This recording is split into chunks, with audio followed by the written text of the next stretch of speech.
Hello friends, अस्सलाम वालेकुम। कैसे हैं आप सब लोग? उम्मीद है सब लोग खैरियत से होंगे, आफियत से होंगे। तो पिछली बार आपने लेक्चर नंबर 2 यानी ओवरऑल जो लेक्चर नंबर 5 था वो आपने देखा होगा। तो ये आज ओवरऑल लेक्चर नंबर 6 होगा इलेक्ट्रिसिटी पे, और आज का ये लास्ट लेक्चर होगा, लास्ट पार्ट होगा इलेक्ट्रिसिटी का। आप वीडियो को पहले से आखिर तक पूरा देख लीजिए, तो आपको बिल्कुल मजा आने वाला है और इलेक्ट्रिसिटी को आज हम कंप्लीट करने वाले हैं। तो बिल्कुल अच्छे से देख लीजिएगा, पूरा देख लीजिएगा, तब जाके मुझे भी मोटिवेशन मिलती है अगले वीडियोस बनाने के लिए। तो और वीडियोस को खूब शेयर कीजिए, लाइक कीजिए। तो चलिए स्टार्ट करते हैं। तो पिछली बार अगर आपको याद होगा, हमने electric field, potential, potential difference, source charge, test charge, ohm's law, resistance, resistivity, conductance, conductivity, सारों चीजों के बारे में पढ़ा था। लेकिन अब हमें आज पढ़ना है कॉम्बिनेशन ऑफ रेजिस्टर्स।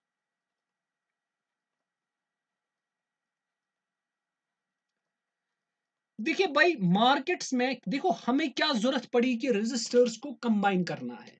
सबसे पहली बात ये है, हमें क्या जरूरत पड़ी कि रेजिस्टर्स को कंबाइन करना है आपस में। उसकी जरूरत क्यों पड़ी हमें? नंबर 1, उसका रीजन ये है। मान लीजिए आपने कोई डिवाइस बना लिया, यह आपका डिवाइस है। बाजार में रेजिस्टर्स जो अवेलेबल है, अवेलेबल रेजिस्टर्स जो बाजार में है, मान लीजिए कंपनी वालों ने रेजिस्टर्स बनाए हैं 1 ओम के, 2 ओम के, 4 ओम के, मान लीजिए 6 ओम के, मान लीजिए 8 ओम के, ठीक है, मान लीजिए 10 ओम के। अब आपके पास डिवाइस आपने बनाया, खुद कोई डिवाइस बनाया, उसमें आपको कहीं जगह जब आपने डिवाइस को, इसको क्या बोलते हैं, बनाया, आपने फ्रेम किया, तो उस वक्त जब आपने सर्किट को बनाया था, उस सर्किट में कहीं पर रेजिस्टेंस लगती है 1.5 ओम, या कहीं पर आपको रेजिस्टेंस यूज होती है बराबर 3 ओम। लेकिन बाजार में वो अवेलेबल ही नहीं है, इसलिए आप क्या करते हो, रेजिस्टर्स को कंबाइन करते हो। अब कंबाइन करने के दो बेसिक तरीके हैं। या तो सीरीज में कनेक्ट करोगे, या तो पैरेलल में कनेक्ट करोगे। अब सीरीज में कब कनेक्ट हो सकते हैं, पैरेलल में क्या कनेक्ट हो सकते हैं, वो देख लेना है। देख लीजिए, सबसे पहला पार्ट जो है इसका, वो है series combination of resistors. Sir ji, ये सीरीज कॉम्बिनेशन ऑफ रेजिस्टर्स क्या होता है? मान लीजिए आपके पास दो तीन रेजिस्टर्स है, ये ऐसे, ऐसे, ऐसे। मान लीजिए इसका R1 है, ये R2 वैल्यू है, इसका R3 है। अगर हमने इसको एंड एंड किया, ये A था, ये बी था, ये सी था, ये डी था, हम इसको एंड टू एंड कनेक्ट करते हैं, इसको बोलते हैं सीरीज। लेकिन ये बुक वाले सारे यही लिखते हैं, लेकिन मैं इसको ऐसे नहीं बोलता हूं। मैं बोलता हूं resistors are said to be connected in series. अच्छे से सुन लेना, ये डेफिनेशन बताता हूं मैं। रेजिस्टर्स आर, ये असल में प्रॉपर डेफिनेशन है। वो क्या होता है एंड टू एंड, वो मुझे समझ नहीं आता वो बुक्स क्या लिखते हैं, लेकिन ये असल प्रॉपर डेफिनेशन है। Resistors are said to be connected in series if the current flowing, if the current flowing through each resistor is same, but the potential difference, but the potential gets divided among these resistors। ये मेरी definition है and this is the proper definition. क्या मतलब? देखिए, अगर इसमें current I flow होती है, अगर वही करंट इसमें भी फ्लो हो जाएगी, वही करंट इसमें भी फ्लो हो जाएगी, वही करंट यहां से भी फ्लो हो जाएगी, तब हम बोलेंगे यहां पर ये आपस में सीरीज में कनेक्ट होंगे। इसका मतलब हम तब कहते हैं कि रेजिस्टर सीरीज में कनेक्ट होते हैं अगर सारे रेजिस्टेंसेस में करंट जो चल रही है वो सेम है, लेकिन पोटेंशियल डिफरेंस डिवाइड हो रहा है, पोटेंशियल डिफरेंस नहीं है, तब हम कहते हैं सीरीज, ये रेजिस्टर सीरीज में है। दैट मीन्स सीरीज में करंट सेम होती है लेकिन पोटेंशियल डिवाइड होता है, याद रखना। But potential gets divided. और याद रखना है जो इनका फिर नेट इफेक्ट आ जाता है, ठीक है। मान लीजिए अगर हमारे पास ये रेजिस्टर्स ऐसे थे R1 R2 R3, अब इसका कोई नेट रेजिस्टेंस मिलता है जिसको हम नेट रेजिस्टेंस बोलते हैं, इसको हम ऐसे लिखा सकते हैं आर इक्विवेलेंट रेजिस्टेंस। और यहां पर सीरीज में इक्विवेलेंट रेजिस्टेंस होता है बराबर इन का सम R1 plus R2 plus R3। जितने भी यहाँ पे रेजिस्टर्स सीरीज में होंगे उन सब का सम, ठीक है। इसीलिए अगर आपको मैंने पिछली बार यहाँ पर बोला कि डिवाइस में आपको 3 ओम लग रहा था रेजिस्टर, यहाँ पे देख लीजिए, तो यहां पर आपको 3 ओम लग रहा था, तो आप क्या करोगे, 1 ओम को 2 ओम के साथ आप क्या करोगे, सीरीज में लगाओगे। जब आप 1 ओम को 2 ओम के साथ सीरीज में लगाओगे तो तब जाके आपको क्या निकलेगा, 3 ओम, तो उसको आप यूज कर सकते हो। तो आई होप आपको ये समझ आ रहा होगा। अब चलते हैं पैरेलल पे। और अगर यहां पे n रेजिस्टर्स होते सीरीज में, तो for n resistors in series, अगर n रेजिस्टर्स सीरीज में कनेक्ट होते तो उनका R इक्विवेलेंट होता बराबर R1 plus R2 plus R3 plus so on up to Rn, सारों का एडिशन। अब आ जाते हैं नेक्स्ट पे, that is parallel combination of resistors.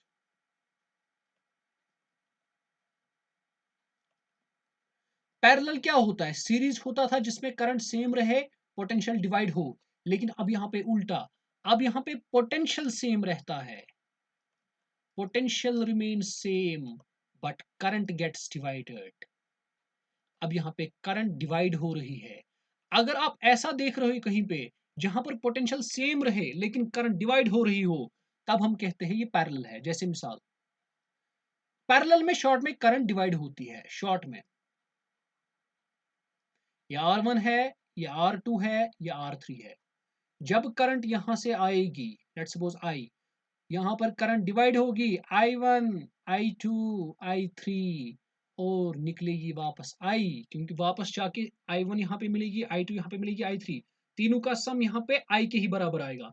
तो इसका मतलब यहाँ पे बोलते हैं हम पैरेलल कॉम्बिनेशन ऑफ रेजिस्टर। और इनकी जो नेट इक्विवेलेंट रेजिस्टेंस होती है वो होती है बराबर 1/R equivalent is equal to 1/R1 plus 1/R2 plus 1/R3। अगर हम n रेजिस्टर्स की बात करते हैं तो यहां पर so on up to 1/n आ जाएगा, ठीक है। तो इसका मतलब अगर हम for n resistors in parallel, हम लिख सकते हैं 1/R equivalent is equal to 1/R1 plus 1/R2 plus so on up to 1/Rn, ठीक है। तो प्लस टू 1/Rn, तो ऐसा आप लिख सकते हो। उसके बाद ये हो गया combination of resistors in parallel, resistors in series, तो ये तो यहाँ पे खत्म होता है। अब आ जाते हैं हम इंटरेस्टिंग टॉपिक पे जिसका नाम है हीटिंग इफेक्ट ऑफ करंट। तो चलिए अब नेक्स्ट टॉपिक है हीटिंग इफेक्ट ऑफ करंट।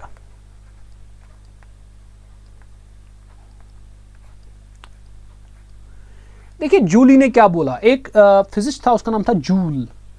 उसने बोला जब भी कंडक्टर, ये मान लीजिए कंडक्टर है, उसने बोला भाई जब भी इस कंडक्टर में करंट चलती है, उस करंट के चलने की वजह से इसमें हीटिंग इफेक्ट, हीट प्रोड्यूस होती है, और उसी का नाम उसने रखा जूली हीट, जूली हीटिंग या heating effect of current. Current की वजह से हीट का प्रोड्यूस होना, जब जब किसी कंडक्टर में करंट पास होती है, सो व्हेनेवर, यहां पे लिखते हैं whenever current is passed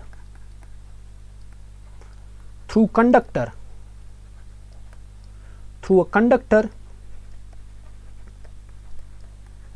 it becomes hot. ये हॉट क्यों बनता है? इसका मतलब ये होता है कि इलेक्ट्रिकल एनर्जी खुद से तो हॉट नहीं बनेगा ना, इसका मतलब इलेक्ट्रिकल एनर्जी जो होती है, this means electrical energy is being converted into heat energy.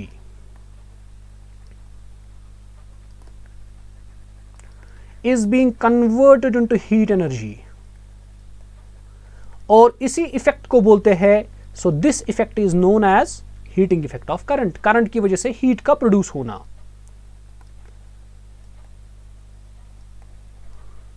This effect is known as heating effect of current. तो क्या मैंने बोला, जब भी करंट कंडक्टर के थ्रू चलती है ये हॉट बनता है वो कंडक्टर. क्यों? इसका मतलब ये हो गया, जो भी हमने इसमें इलेक्ट्रिकल एनर्जी दी, यानी करंट का देना होता है इलेक्ट्रिकल एनर्जी, करंट का पास होना, वो कन्वर्ट होती है इनटू हीट एनर्जी. सिंपल, इसको बोलते हैं हीटिंग इफेक्ट ऑफ करंट. लेकिन ये होता कैसे है एक्चुअली? देखो, बहुत सारे इंस्ट्रूमेंट्स जो है वो हमें इसी चीज पे चलते. जैसे हमारे घर में मिसाल के तौर पर हमारे पास बल्ब होता है, आपने देखा होगा बल्ब हीट अप हो जाता है. हमारे पास मान लीजिए लैपटॉप होता है, वो भी हीट अप हो जाता है ना. मोबाइल फोन होता है, वो भी हीट अप हो जाता है. वो भी किसकी वजह से हीट अप हो जाता है? हीटिंग इफेक्ट ऑफ करंट की वजह से. हमारे पास हीटर्स होते हैं, हमारे पास बॉयलर्स होते हैं, हमारे पास आयरन होता है. आयरन जो प्रेस करता है ना, वो भी हमें हीटिंग इफेक्ट ऑफ करंट की वजह से ही हीट हो जाता है, एक्स्ट्रा एक्स्ट्रा. अब इसका रीजन क्या है? देख लीजिए, इसका रीजन क्या है. करंट चलने की वजह से हीट क्यों प्रोड्यूस होती है? देखो क्यों, अच्छे से देख लेना. देखो, हमने बोला जब जब करंट चलती है, करंट मिसाल के तौर पर चल रही है इस डायरेक्शन से, इलेक्ट्रॉन चल रहे हैं. जब इलेक्ट्रॉन चल रहे हैं, इसका मतलब ये हो गया कि भाई जब electrons high potential to low potential चल रहे हैं, करंट चल रही है from high potential to low potential, वहां पर कोलिजन्स होंगे.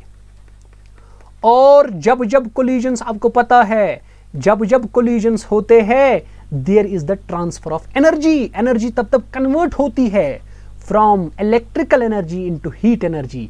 जब जब कोलिजन होगा, जब जब कोलिजन होगा, तब तब एनर्जी कन्वर्ट होगी from electrical energy into the heat. तब जो भी वर्क डन होगी वो हीट में कन्वर्ट होगी. ठीक है, इसका मतलब कोलिजन्स की वजह से, जब करंट चलती है, कोलिजन्स की वजह से क्या होता है? हीट अप हो जाता है. लेकिन जूली ने इस हीटिंग इफेक्ट ऑफ करंट को अच्छे से पढ़ा. उसने बोला कि भाई ये जो हीट प्रोड्यूस होगी H, it is directly proportional to the square of the current flowing between them. देखो क्यों. अब ये कंडक्टर है, जितनी जितनी करंट ज्यादा होगी, करंट ज्यादा होने का मतलब ज्यादा ज्यादा इलेक्ट्रॉन्स फ्लो हो रहे हैं. ज्यादा ज्यादा इलेक्ट्रॉन्स फ्लो होने का मतलब ज्यादा ज्यादा कोलिजन्स हो सकते हैं. ज्यादा ज्यादा कोलिजन्स होने का मतलब ज्यादा हीट प्रोड्यूस हो सकती है. नंबर 1, उसने देखा, जूली ने, ये जो हीट प्रोड्यूस होती है, it is directly proportional to the resistance. Why? जितना जितना रेजिस्टेंस बढ़ेगा, कोलिजन बढ़ेगा. जितना जितना कोलिजन बढ़ेगा, हीट बढ़ेगी. उसने ये भी देखा, it depends upon the time. जितना टाइम ज्यादा होगा, देखो जितनी ज्यादा देर के लिए आप इसमें करंट चलाओगे, उतना ज्यादा ज्यादा कोलिजन होगा. जितना ज्यादा ज्यादा कोलिजन होगा, ज्यादा ज्यादा हीट प्रोड्यूस होगा. तो अगर हम इन तीनों को कंबाइन करेंगे तो H will be directly proportional to the I square RT. तो इसी रिलेशन को बोलते हैं Joule's law of heating. I hope आपको ये समझ आ चुका होगा. और हमारे बहुत सारे चीजें इसी जूली लॉ ऑफ हीटिंग पे काम कर रहे हैं. जैसे बल्ब है, जैसे आयरन है, जैसे हीटर है, जैसे गीजर्स है, बहुत सारी चीज़ें. जैसे मिसाल वो जो जिस पे लैमिनेशन मशीन करते हैं, लैमिनेटिंग मशीन जो होती है, वो सारी की सारी इसी प्रिंसिपल पे वर्क करते हैं. अब आ जाते हैं नेक्स्ट चीज पे, उसको बोलते हैं इलेक्ट्रिकल एनर्जी, और दूसरा होता है इलेक्ट्रिकल पावर. देखिए, इलेक्ट्रिकल एनर्जी और इलेक्ट्रिकल पावर में क्या डिफरेंस है. अगर आपको ये अंतर समझ आ गया तो फिर मसला खत्म हो गया. ठीक है, तो मसला खत्म हो गया. देखिए, जब एक ये कंडक्टर है, इस कंडक्टर में करंट चल रही है, एक करंट चल रही है। ये करंट टोटल में कितनी वर्क करेगी? टोटल में, मिसाल आपको मैं ऐसे थोड़ा एनालॉजी से समझ लेते हैं, मजदूर से। मैंने लेट अस सपोज 1 2 3 4 वर्कर्स लाए, लेबर्स लाए, उनको मैंने कुछ काम दिया। अब टोटल में मिसाल ये 5 दिनों के लिए है, अब टोटल में इनकी कैपेसिटी कितनी है कि ये वर्क कर सके, उसको बोलते हैं, आपने पढ़ा होगा ना energy, it is the capacity to do work, है ना। टोटल में ये कितनी वर्क कर सकते हैं वो आपकी एनर्जी होगी। इसी तरह जब यहां पे अब इलेक्ट्रिकल एनर्जी की बात हो रही है तो इसका मतलब थोड़ा डेफिनेशन में चेंज आ जाएगा, बाकी लेकिन बेसिक वही है। जब यहां पे करंट चल रही है एक कंडक्टर में, जब कंडक्टर में करंट चल रही है, इस करंट के चलने से टोटल में कितनी वर्क हो जाएगी, ये करंट टोटल में कितनी वर्क कर सकता है उसको बोलते हैं electrical energy. So the total work done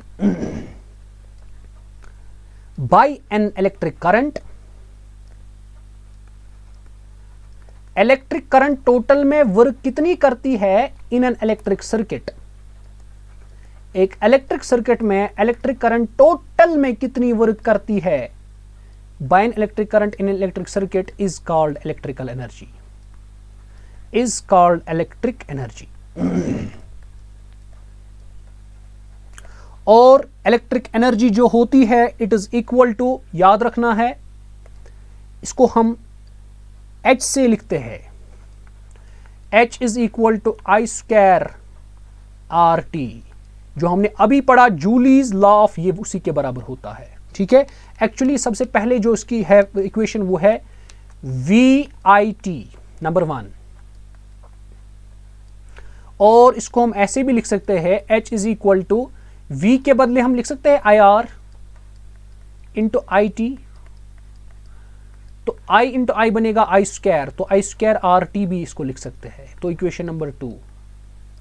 इसको हम ऐसे भी लिख सकते हैं H is equal to V square by RT, ये इक्वेशन नंबर 3। ये इक्वेशन जनरल में यूज होती है, it is for general purpose, लेकिन ये इक्वेशन सीरीज में लगती है use, for series, it is used for parallel circuits, it is used for parallel circuits. तो यहां तक समझ आ गया, ये हमारे पास इलेक्ट्रिक एनर्जी थी। और ऐसा यूनिट क्या होगा, ऐसा यूनिट जो एनर्जी का होता है वही इधर भी ऐसा ही होगा यहां पे। तो एक्चुअली क्या होगा, देखिए ऐसा unit of electric energy, electric energy क्या है असल में, वर्क है। वर्क की क्या होती है ऐसा यूनिट, जूल, तो यहां पर भी जूल ही होगा। अब इसके बाद हमारे पास है इलेक्ट्रिक पावर, P से रिप्रेजेंट किया जाता है। क्या मतलब सर, पावर क्या होता है? देखिए अगर 2 मजदूर है, ये A है ये B है,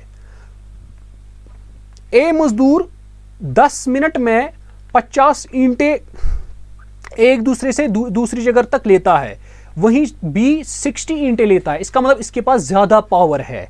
इसका मतलब कौन कितना मजदूर कितने टाइम में वर्क कर रहा है उसको बोलते हैं पावर। इसी तरह कितनी वर्क डन कितने टाइम में हो रही है उसको बोलेंगे पावर, सिंपल।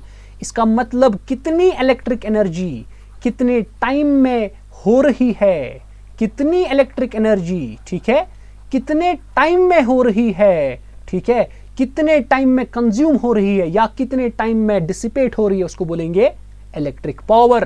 तो यहां पे लिखेंगे the rate at which electric energy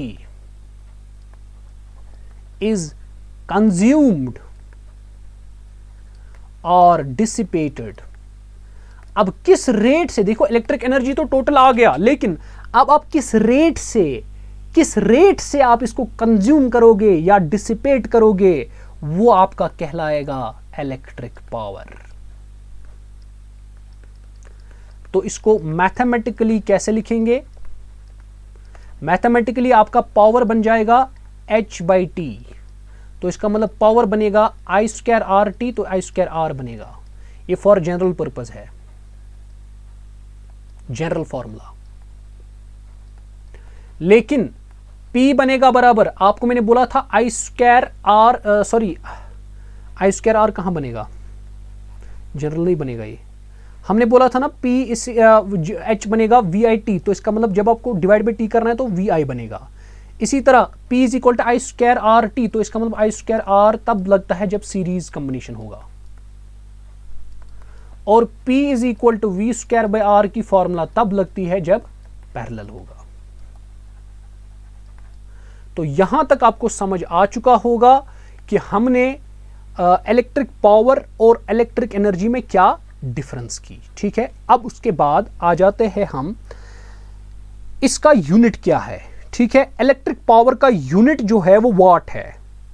so unit of power is what, WATT, W, और एक वाट होता है बराबर 1 वोल्ट इंटू 1 एम्पेयर।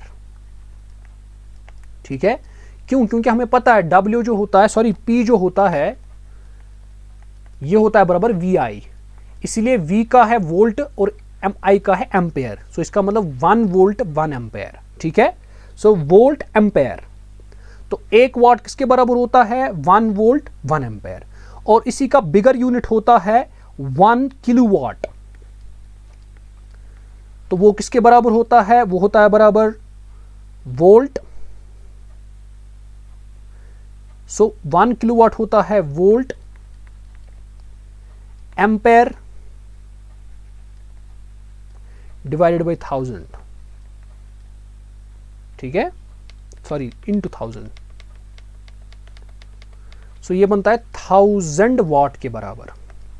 अगर आपको 1 मेगावाट देखना होगा that is equal to 10 raised power 6 watt. अगर आपको देखना होगा 1 गीगावाट, वो होता है बराबर 10 रेज्ड पावर 9 वाट। अब जो प्रैक्टिकल यूनिट होता है, आपने देखा होगा अगर आप इलेक्ट्रिक मोटर लाते हो उसमें भी इलेक्ट्रिकल एनर्जी देकर होती है, उसको बोलते हैं प्रैक्टिकल यूनिट। ये तो हो गया SI यूनिट। प्रैक्टिकल यूनिट जो है उसका, उसको बोलते हैं हॉर्स पावर। बोलते हैं ना हम इस गाड़ी का हॉर्स पावर क्या है, तो practical unit of power is HP, horse power. और याद रखना है 1 HP में कितनी वाट्स होते हैं, 746 वाट्स होते हैं। ठीक है, हमारे मोटर्स घर में जो होते हैं यूजुअली 1 हॉर्स पावर होता है, या किसी के घर में आधा होता है, या कहीं कहीं 1.5 भी होता है, 2 भी होता है। तो लेकिन यूजुअली हमारे घर में जो मोटर्स होता है उसका पावर 1 हॉर्स पावर होता है। गाड़ियों में भी हॉर्स पावर के जरिए ही हम कर सकते हैं मेजर हमारी पावर को। उसके बाद एक और होता है जिसको बोलते हैं कमर्शियल यूनिट ऑफ पावर। इस पे क्वेश्चंस पूछे जा सकते हैं। कमर्शियल यूनिट ऑफ पावर, तो पावर का कमर्शियल यूनिट क्या है, तो इसका कमर्शियल यूनिट है किलोवाट आवर। किलोवाट आवर, तो kVh। ठीक है, तो या इसको दूसरा नाम कहते हैं बोर्ड ऑफ ट्रेड यूनिट, लेकिन ज्यादा हम kVh में ही यूज करते हैं। और याद रखना है 1 kVh होता है बराबर 1 kV मल्टीप्लाइड बाई 1 आवर। ठीक है, तो इसका मतलब 1 किलोवाट हम कब कहेंगे हमारी इलेक्ट्रिकल एनर्जी 1 किलोवाट है, जब हमारा एक पावर कंज्यूम हो, 1 किलोवाट पावर कंज्यूम हो जाएगा 1 घंटे के लिए। 1 किलोवाट कंज्यूम हो जाएगा 1 घंटे के लिए। हम कहते हैं हमारे जो घर में बिल्स विल्स आती है ना, वो इसी के हिसाब से आती है, वो कमर्शियल यूनिट ऑफ पावर के हिसाब से ही बनती है। ठीक है, तो याद रखना है 1 किलोवाट में, 1 किलोवाट आवर में 1000 वाट आवर होते हैं। और अगर इसमें सेकंड्स में कन्वर्ट करूंगा तो ये बनेगा 1000 वाट आवर में होते हैं 3600 सेकंड्स, है ना। तो इसका मतलब ये बनेगा 3.6 into 10 raised to power 6 watt second. So watt second को हम जूल में भी लिख सकते हैं, तो ये बनेगा 3.6 into 10 raised to power 6 joules. तो ये 1 किलोवाट आवर का वैल्यू होता है। इसके बारे में क्वेश्चन आ सकता है, इसलिए इसको याद ही रख लो। तो ये हमारे पास कॉमर्शियल यूनिट ऑफ पावर था। अब हमारे पास लास्ट टॉपिक जो होगा वो होगा हमारे पास last topic, that will be fuse, या हम कह सकते हैं इलेक्ट्रिक सेफ्टी डिवाइसेस।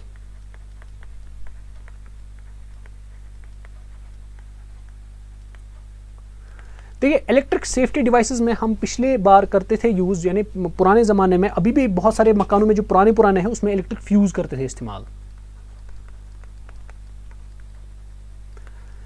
अब सेफ्टी डिवाइसेस का मतलब क्या है? सेफ्टी डिवाइसेस का मतलब यह है कि जब कभी शॉर्ट हो जाएगा, कभी कभार ऐसा भी होता है शॉर्ट सर्किट हो जाता है, यानी अगर ये पॉजिटिव वाली लाइन है, ये नेगेटिव वाली लाइन है, यह आपस में मिल गई, और जब मिल गया तब उसको बोलते हैं शॉर्ट सर्किट। शॉर्ट सर्किट होता है जब पॉजिटिव लाइन नेगेटिव टर्मिनल एक दूसरे से मिलता है, तब शॉर्ट सर्किट होता है। और शॉर्ट सर्किट के वक्त करंट मैक्सिमम होती है, और जब करंट मैक्सिमम होती है इसका मतलब करंट जब मैक्सिमम होगी, ज्यादा करंट होगी, हीट ज्यादा प्रोड्यूस होगी। अगर ज्यादा हीट प्रोड्यूस होगी तो मकान जल सकता है, वायरिंग जल सकती है, इसीलिए खतरा है। तो हमें कुछ ऐसे डिवाइसेस यूज करने हैं जो हमें इस शॉर्ट सर्किट से बचाए। शॉर्ट सर्किट से तो नहीं बचा सकते हैं, शॉर्ट सर्किट तो हो जाएगा, लेकिन उसके बाद जो शॉर्ट सर्किट के बाद जो इफेक्ट होता है जलने वलने का, मकान जलना, ऐसा कुछ, उस चीज से बचाए। तो उसके लिए हम सेफ्टी डिवाइसेस यूज करते हैं।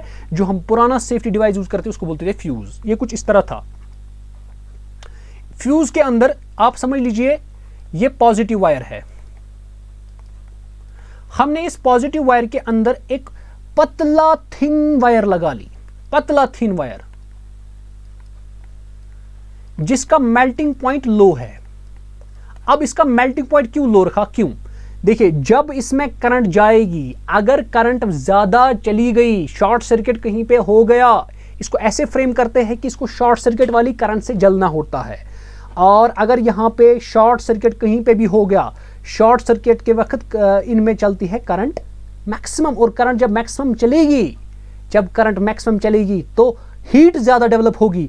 लेकिन ये वाला पोर्शन होता है जो वायर इस फ्यूज में होती है, इस फ्यूज में जो वायर होती है ना वो ज्यादा पतली होती है, यानी इसका मेल्टिंग पॉइंट कम होता है। इसका मतलब ये पहले जल जाती है। जो बाकी वायर्स है ना उसके निस्बत में इस जो फ्यूज के अंदर वायर होती है उसका मेल्टिंग पॉइंट लो होता है, जिसकी वजह से पहले फ्यूज ही जल जाता है। और जब फ्यूज जल जाता है और सर्किट ब्रेक होता है, करंट फिर नहीं चल सकती है। इसका मतलब बजाय इसके कि पूरी वायरिंग जल जाए, हम कुर्बानी देते हैं इलेक्ट्रिक फ्यूज की। इलेक्ट्रिक फ्यूज बचा लेता है सारी वायरिंग की, सारे हाउस होल्ड आइटम्स को। तो इसका मतलब ये एक तरीका था जो हम यूज करते थे।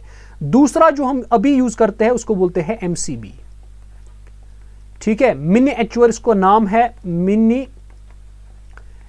Circuit breaker. तो ये क्या काम करता है आपको पता होगा, आजकल के घर में सारों के घर में सर्किट ब्रेकर होता है, ठीक है। तो सर्किट ब्रेकर्स ग्रिड स्टेशंस में भी यूज होते हैं, SF6 होते हैं यूज, ठीक है, बहुत सारे इसमें बहुत सारे टाइप्स हो जाते हैं। तो SF6 यूज हो जाता है, जो हमारे घर में होता है वो भी यूज होता है, इसको बोलते हैं मिनीएचुअर सर्किट ब्रेकर। तो इसमें क्या होता है काम, जब भी शॉर्ट सर्किट होता है तो ये खुद ऑटोमेटिकली सर्किट को ब्रेक करता है। इसका मतलब फ्यूज को फिर वापस चेंज करने की जरूरत नहीं पड़ती है। इलेक्ट्रिक फ्यूज को ये जल ही जाता है जब शॉर्ट सर्किट होता है। जब जल जाता है उसके बाद वापस ऑपरेट करने के लिए इसको और वो वायर लगानी पड़ती है। लेकिन एमसीबी में क्या होता है काम, जब शॉर्ट सर्किट होता है ट्रिप नीचे चला जाता है। ट्रिप जब नीचे चला जाता है फिर हम उसको वापस ऊपर चला सकते हैं। इसका मतलब ये भी हमारे पास जब करंट ज़्यादा मैक्सिमम चलती होगी तब वहाँ पे ट्रिप डाउन होता है ताकि हमारी वायरिंग बच जाए। तो ये हमारे पास कुछ चीज़ें थी जो हमने इलेक्ट्रिसिटी में पढ़नी थी। तो हमने सारी लगभग चीज़ें पढ़ ली। अब हम इसके क्वेश्चंस भी करेंगे और मोशन, लॉज ऑफ मोशन के भी क्वेश्चंस करेंगे। उम्मीद है आपने लेक्चर को एंजॉय किया होगा। इंशाल्लाह अब अगले लेक्चर्स में हम सोर्स ऑफ एनर्जी को पढ़ेंगे, तो आप हमारे साथ जुड़े रहे। इंशाल्लाह हम इसको अच्छे से एक अलग लेवल से इसको डिस्कस करेंगे। तो आप बिल्कुल हमारे साथ जुड़ जाए। अगर वीडियो पसंद आए तो आप लाइक कीजिए और अपने फ्रेंड्स के साथ भी शेयर कीजिए। सारे जहाँ पर भी आपको पॉसिबल है, पेज वेज जहाँ पर भी आपको, आप इसको शेयर करना ना भूलिए। हर किसी फ्रेंड को बोलिए कि यहाँ पर कोर्स अवेलेबल है जो कि फ्री है, फ्री ऑफ कॉस्ट है, आप ये अवेल कर सकते हो। चलिए मिलते हैं अगले वीडियो में, तब तक के लिए खुदा हाफिज।